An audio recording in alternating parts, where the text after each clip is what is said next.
توزه‌های تاجیکستان و جهان از استودیوی مرکزی رادیو آزادی تقدیم شما می شود. من شالا گلخوجه هستم. در خدمتتان عزیزان در برنامه امروز 21 اکتبر این موضوع را داریم.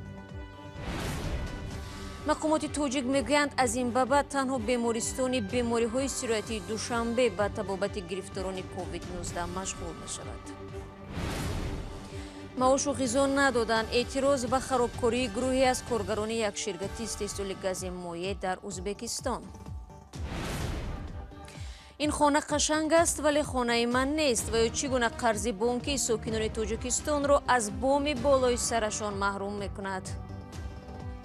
در زالاق حق ندارم ما را بسپرم، شما حق نداری قبول کنید زالاق زد.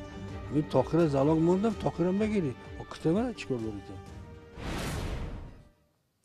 امروز گروهی از کارگران یک شرکت گاز مایع در ازبکستان به نشانه اعتراض داخل کارگاه را ویران کردند.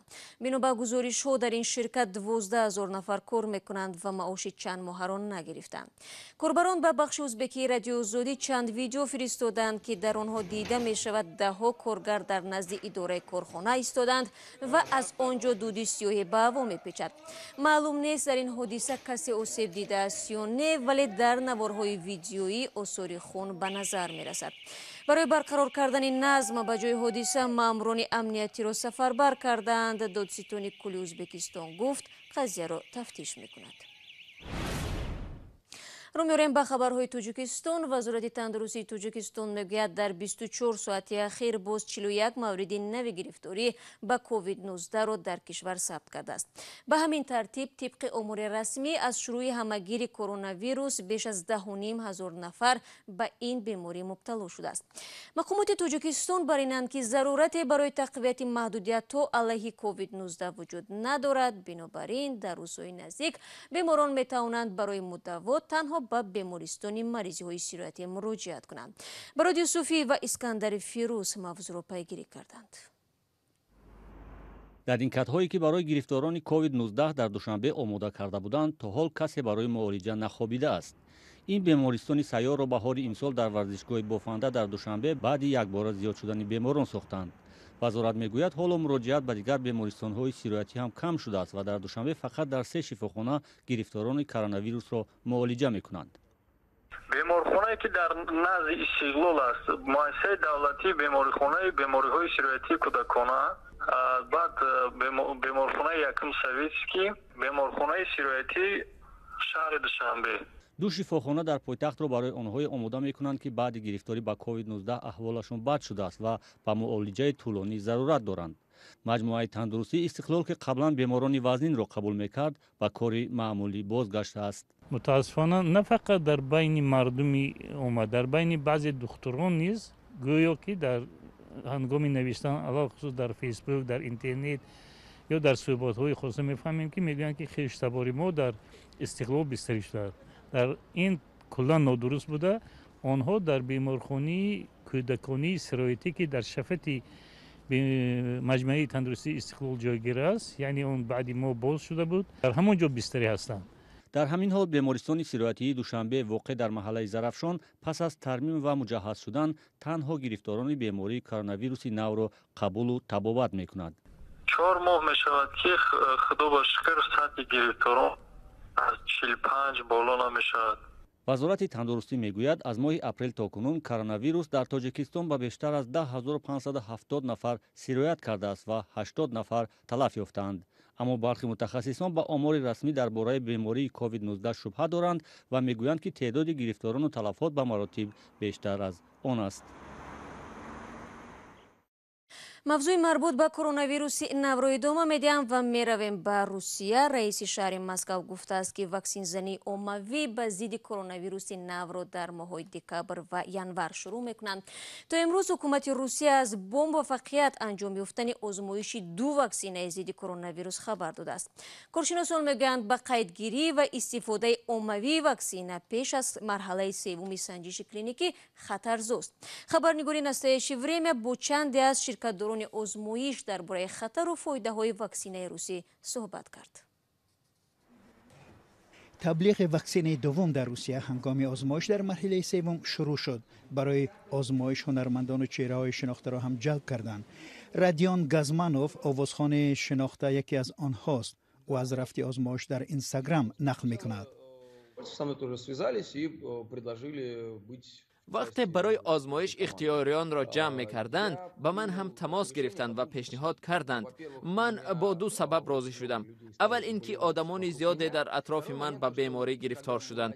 دوم برای آنکه پدرم هم کرونا ویروس شد و قریب 1 ماه صدایش را گم کرد. آوازخان درباره تاثیر واکسن چنین میگوید: در روزهای اول کمی خنکی، درد سر، درد موشک‌ها احساس می‌شد. بعدتر این دردها گم شدند. بغیر از درد موشک‌ها که تقریباً تا 3 روز ادامه کرد. جای سوزندارو هم تقریباً 5 روز درد می‌کرد. معلوم بود که ورم است. آنهایی که در آزمایش شرکت می‌کنند وظیفه دارند وضع هر روزه خود از جمله حرارت بدنشان را در روزنامه بنویسند. برای این نرم افزار مخصوصی در تلفن‌ها آماده شده است. رئیس مسکو سرگئی سابیانین گفت 60,000 نفر برای شرکت در آزمایش اظهار آمادگی کردند. درباره ثبت واکسن سپوتنیک وی رئیس جمهور ولادیمیر پوتین روز 11 آگوست خبر داد و گفت که کارآمد است. Утром зарегистрирована, впервые в мире зарегистрирована вакцина против новой коронавирусной инфекции. Знаю, что она работает. اما با واکسن‌های روسیه طبیبان با شبهه نظر می‌کنند زیرا قبل از انجام آزمایش‌های لازمی ثبت شدند.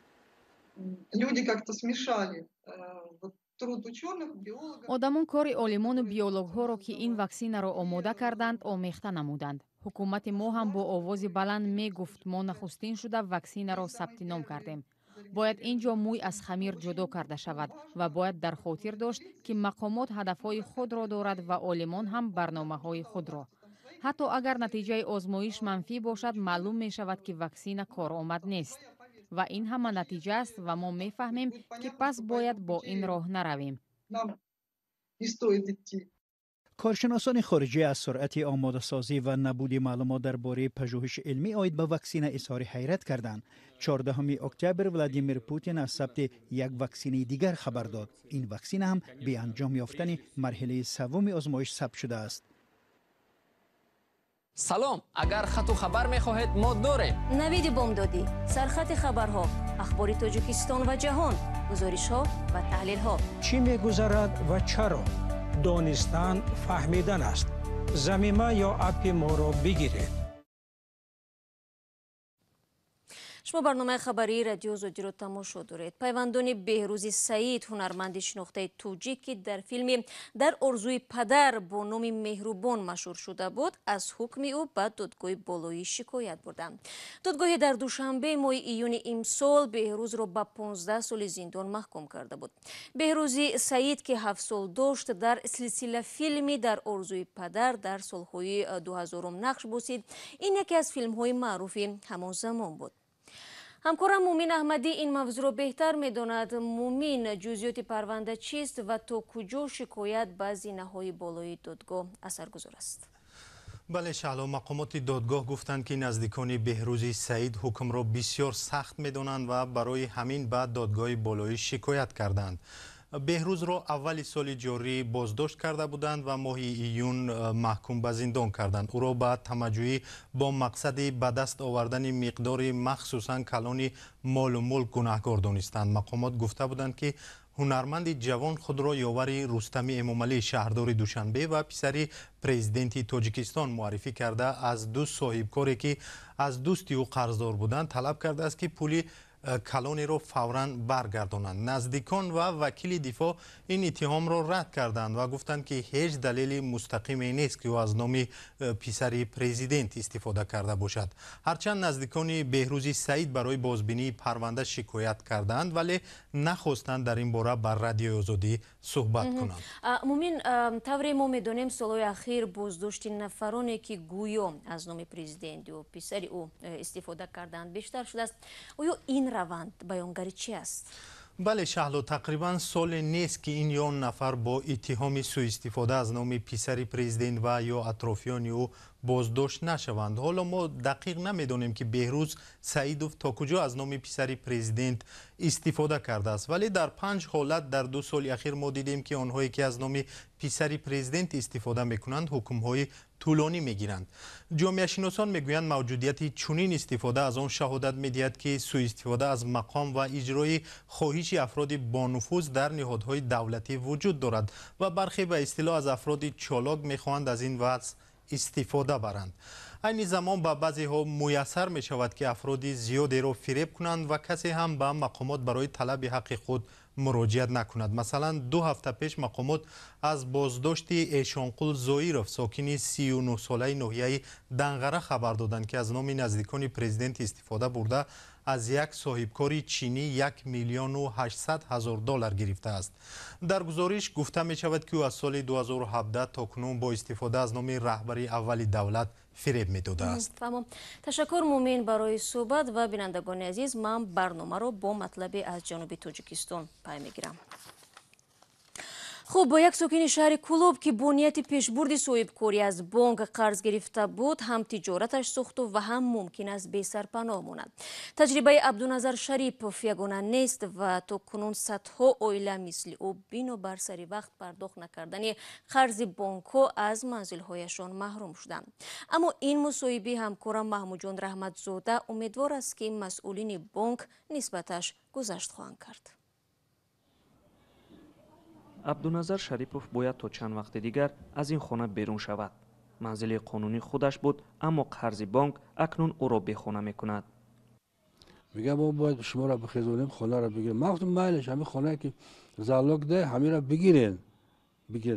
پایان زمین در دخالت نکنید، چون که زمین مونوپول دولت و در خرید هم نیست، فروش هم نیست. در زالاک حق ندارم ما را بسپرم، شما حق ندارید قبول کنید زالاک ده. همین تاخیر زالاک موندم، تاخیرم بگیری. و کتابه چیکار دارید؟ سال 2014 پسر شریپوف برای تجارت از اولین بانک مالیوی خود 10,000 دلار قرض گرفت. بعد 3 روز بازار سخاوت شهری کلوب که شریپوف آنجا دکان داشت سوخت. بانک در عوض قرض منزل شریپوف را طلب دارد. کار به دادگاه رفت و سال 2017 دادگاه امر داد شریپوف 86,000 سومانی بانک را برگرداند. قرض 46,000 سومانی با جریمه و دیگر خراجات زیاد شده است. این همین نفع همین کریز بگذره ممکن با ما زیادتر تو مفتم وزیران همه 670 سوم نفقه بگیریم، بالاش در 130 سوم دیگه ای میگیریم، او باشه میرویم میکنیم چی 500 کد دادستم. خیلی با شرایط میشه ما تا 10,000 سپردم اینجا، 5,000 هم سپردم، 3,000 هم سپردم، 2,000 هم سپردم. یعنی سرکشی نکردین؟ نه ما سرکشی نمیکنیم. حالا اون که قانون ایرا طلب نداره، قانون طلب میکنه که همین در این حالت باید این چیز عفو شود، لیکن ما عفو طلب نمیکنم. من میسپارم شما را. شریپوف گفت 30,000 سومانی قرضش را برگردانده است و با سبب بحران و فلاکت در بازار به این حال افتاد. بحث و ترس از دست دادن خانه بیمارش کرده است. توموگرافی وقتی سری مرا توموگرافی کردن، مرا همون دکتر فهموند، گفت اکا گفت خانه تنجه، ما گفتم تنجه، گفت چی با؟ پرسید گفت که برای که اعصابت خراب کردگیان. من گفتم که من میدونم اعصاب مرا خراب کردگی، همین بند کردگی. اینا با تیاق زدم، یک طرف خاک شدگی. ما جای بانک چی طلب دارم؟ اول سلامتی مرا برقرار کنه. مسئولان اولین بانک مالیوی خود در کلوب به رادیو آزادی گفتند که به شریپوف مهلت دادند، اما نتوانست پولش را برگرداند. غیاث‌الدین عمروف حقوقشناس بانک گفت سال 2020 به شریپوف سازش کردند و 6 ماه مهلت ایلاوگی دادند. حالا عبدالنظر شریپوف رو به رحم خدا و با امید آنکه یک بار دیگر بانک مهلت پرداخت را تمدید میکند روز میگذراند. من نه ماشین خریدم، نه بانکرات شدم. خیلی حالت فوق‌العاده سخته. اما من 448 کدش گرازانی را ببینین، همونجا همش گفتگیه. مثل عبدالنظر شریپوف در تاجیکستان هزاران نفر دیگر هستند و روزی نیست که در دادگاه بحث قرضدار با بانک صورت نگیرد. متخصصان سبب این همه را دانش کمی مالیوی و شرایط نامناسب تجارت و سرمایه گذاری می دانند. بینندگان عزیز، برنامه را در همین ثانیه ها به پایان میبریم. تشکر برای همراه بودن. فراموش نکنید که صبح فردا من همه شما را در نوید بامدادی با خبرهای نو منتظرم. تا آن دم خود را احتیاط کنید. خدا نگهدار.